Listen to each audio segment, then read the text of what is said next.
Bismillahirrahmanirrahim. Assalamualaikum warahmatullahi wabarakatuh. Alhamdulillahirabbil alamin wassalatu wassalamu ala Rasulillah wa ala alihi wa sahbihi wa man tabi'ahum bi ihsanin ila yaumiddin. Wa ba'du. Alhamdulillah kita bisa kembali bertemu pada saat ini untuk materi atau pelajaran antropologi pertemuan pertama kelas 10 semester 2. Mudah-mudahan semua kita dalam keadaan sehat walafiat. Sehingga dengan demikian, maka kita dapat melaksanakan seluruh aktivitas kita, baik tentang kehidupan dunia maupun kehidupan di akhirat. Sekarang kita akan mulai materi kita pada pertemuan pertama saat ini, di mana materi kita di pertemuan pertama adalah dinamika kebudayaan. Sebagaimana telah saya sampaikan dari awalnya di semester pertama, bahwa tidak ada yang abadi di dunia ini kecuali perubahan. Hanya perubahan yang selalu ada. Karena setiap waktu, setiap saat akan terjadi sebuah perubahan. Itulah yang namanya dinamika. Begitu juga dengan kebudayaan. Nah, sekarang kita akan membahas tentang konsep dinamika kebudayaan. Yang pertama adalah sosialisasi.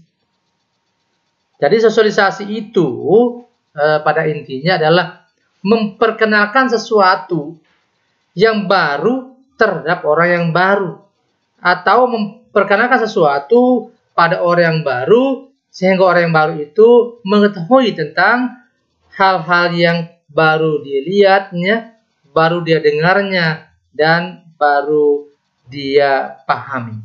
Itulah yang namanya sosialisasi.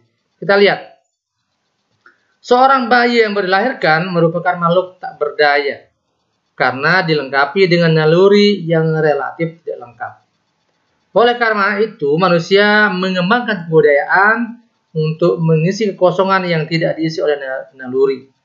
Kemudian manusia membuat seperangkat sikap dan nilai, kesukaan dan ketidaksukaan, tujuan serta maksud, pola reaksi dan konsep yang dalam serta konsisten tentang dirinya. Nah, ini sosialisasi. Bayi ini yang baru lahir itu adalah orang yang tidak dilengkapi dengan jadi dia dilengkapi oleh naluri yang relatif tidak lengkap. Dia nalurinya tidak lengkap. Nah, oleh karena itu manusia lah yang akan melengkapi naluri tersebut dengan seperangkat sikap dan nilai. Nah, kita lihat sekarang. Keseluruhan kebiasaan yang dimiliki manusia harus dipelajari oleh setiap anggota baru. Suatu masyarakat yang melalui suatu proses yang dinamakan sosialisasi. Jadi setiap anggota baru itu, untuk mengetahui sesuatu itu, maka dia melalui proses atau melalui sosialisasi. Yaitu suatu proses di mana seorang mendarah dagingkan atau internalis norma-norma kelompok di mana manusia hidup, sehingga timbullah diri yang unik. Menurut Peter Berger, sosialisasi adalah proses melalui mana seorang anak pelajar menjadi seorang anggota yang berpartisipasi dalam masyarakat. Nah, ini di sini kita lihat. Jadi, sosialisasi itu adalah suatu proses di mana seorang itu menghayati norma-norma kelompok di mana manusia hidup.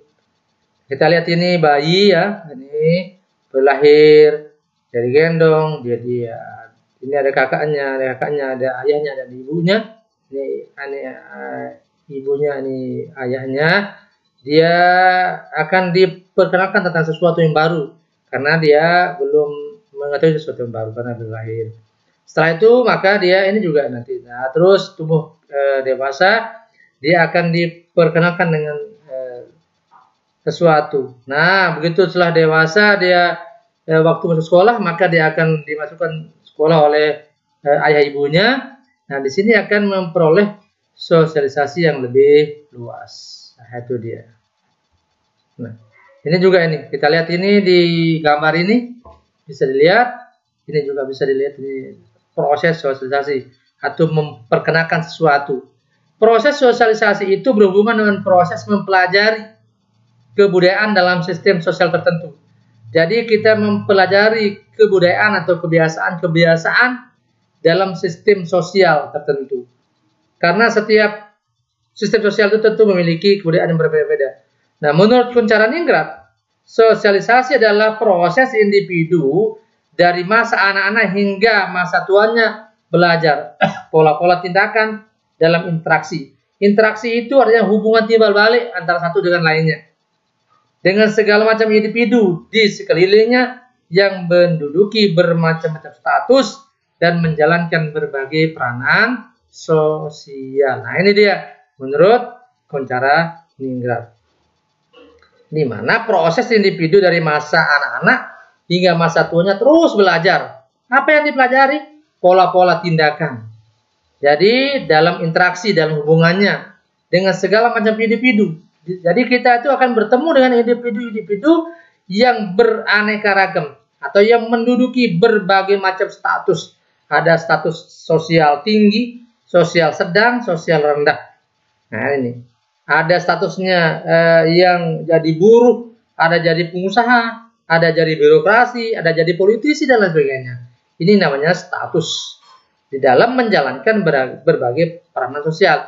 Yang mana individu-individu tadi itu akan menjalankan berbagai peranan, fungsinya di tengah-tengah masyarakat. Jadi tidak ada orang yang tidak berfungsi dengan masyarakat. Jadi seorang buruh tentu dia akan bekerja pada majikannya. Seorang majikan juga dia terus akan memperhatikan buruhnya. Seorang aparatur negara dia akan memperhatikan tugas dan kewajibannya. Seorang politisi juga dia akan memperhatikan keinginan daripada konstituennya. Inilah peranan individu di dalam atau di tengah-tengah sosial atau tengah masyarakat. Nah, yang kedua adalah asimilasi. Setelah tadi sosialisasi, sekarang kita akan masuk kepada asimilasi. Nah, menurut Suryono Sukanto, asimilasi itu adalah merupakan proses sosial yang ditandai dengan adanya usaha-usaha mengurangi perbedaan-perbedaan yang terdapat antara orang per orang atau kelompok-kelompok manusia yang meliputi usaha-usaha mempertinggi kesatuan, tindak, sikap, dan proses mental dengan memperhatikan tujuan dan kepentingan bersama. Ini menurut Suryono Sukanto. Nah, artinya apabila orang-orang melakukan asimilasi ke dalam suatu kelompok manusia atau masyarakat, maka tidak lagi membedakan dirinya dengan kelompok tersebut. Secara singkat, proses asimilasi adalah peleburan dua kebudayaan menjadi satu kebudayaan. Jadi begini, ya asimilasi itu adalah percampuran dua kebudayaan yang berbeda menjadi satu kebudayaan. Jadi ada kita ini kan Indonesia kan negara yang majemuk, negara yang dihuni oleh berbagai macam etnis, suku, bangsa, budaya, dan agama. Nah, ketika kita menjadi satu, bertemu, maka pertemuan antara manusia yang berbeda etnis tadi tentu juga berbeda agama atau keyakinan, berbeda budayanya, maka ketika dia berbeda, dia akan meleburkan dirinya menjadi satu kebudayaan. Itulah asimilasi. Contoh kita lihat di sini. Jadi di sini ini berbeda dia. Nah, ini dia ketika dia sudah ini kan terdiri dari berbagai macam kebudayaan ini, etnis, budaya berbeda-beda. Okelah dari Bhinneka Tunggal Ika. Dari Sabang sampai Merauke. Ya, ketika dia bergabung menjadi satu, maka meleburkan dirinya berada pada NKRI Bhinneka Tunggal Ika. Berbeda, tapi tetap tujuannya apa? Tujuannya Negara Kesatuan Republik Indonesia. Kita lihat. Nah, tapi hal ini tidak semudah yang dibayangkan karena banyak faktor yang mempengaruhi suatu budaya itu dapat melebur menjadi satu. Jadi, secara teori memang asimilasi itu adalah meleburnya dua kebudayaan menjadi satu kebudayaan. Tapi itu tidak mudah untuk bisa melebur menjadi sebuah. Tentu ada beberapa faktor-faktor yang mempermudah asimilasi tadi. Apa misalnya? Adanya sikap toleransi terhadap kebudayaan lain. Jadi ketika kita berbeda, maka kita punya toleransi ya tentang kebudayaan mereka. Kesempatan yang seimbang di bidang ekonomi. Jadi setiap orang itu diberikan kesempatan di dalam hal-hal ekonomi, tidak dimonopoli oleh orang per orang. Itu akan mempermudah asimilasi. Tetapi kalau misalnya dipegang oleh satu etnis saja atau satu budaya saja, maka nanti tidak akan bisa yang namanya terjadi asimilasi. Yang ketiga, sikap menghargai orang asing dan kebudayaannya. Jadi kita harus menghargai orang asing. Asing di sini maksudnya adalah orang yang baru dikenal.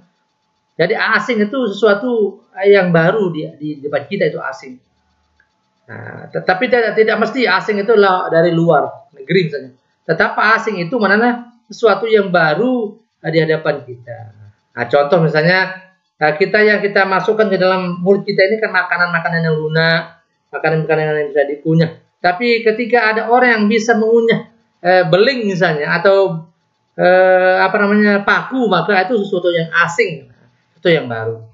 Yang keempat, sikap terbuka dari golongan yang berkuasa dalam masyarakat.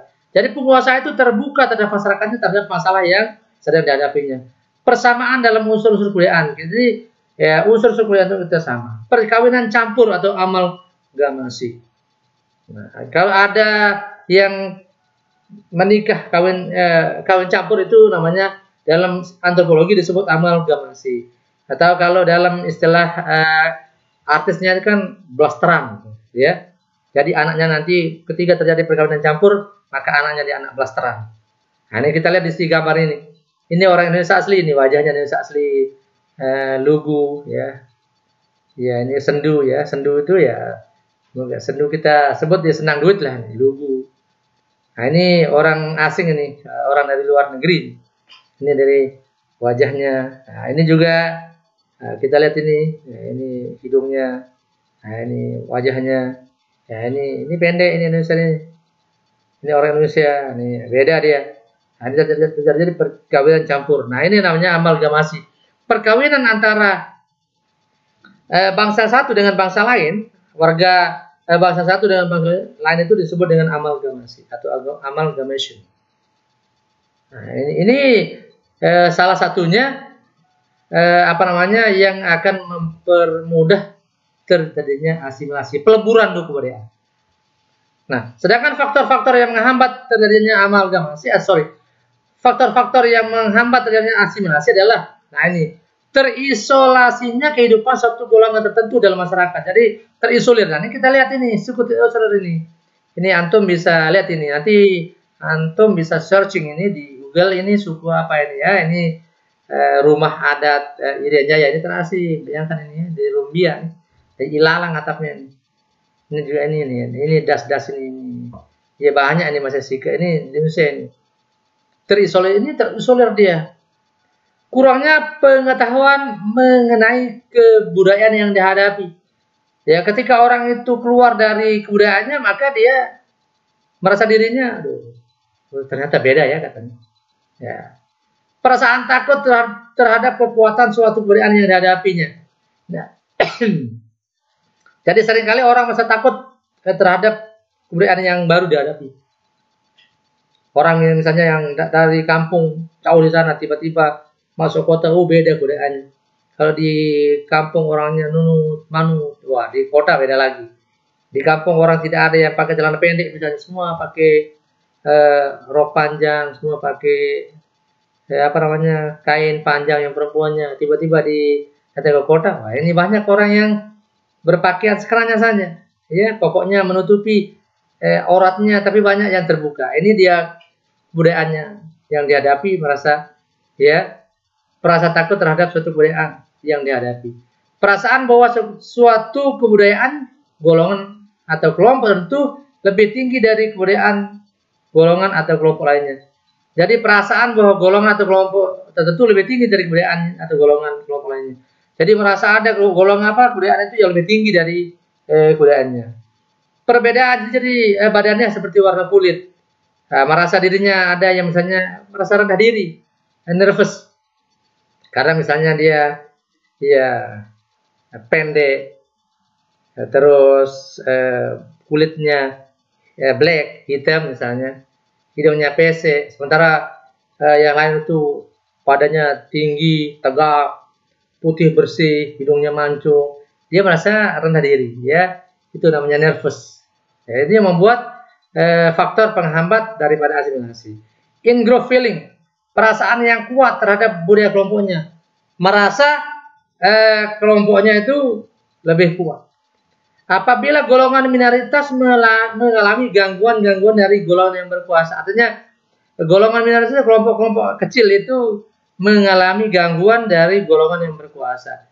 Misalnya golongan minoritas itu tidak diperhatikan atau diabaikan, bahkan ditindas oleh penguasa, ini akan menjadi penyebab dari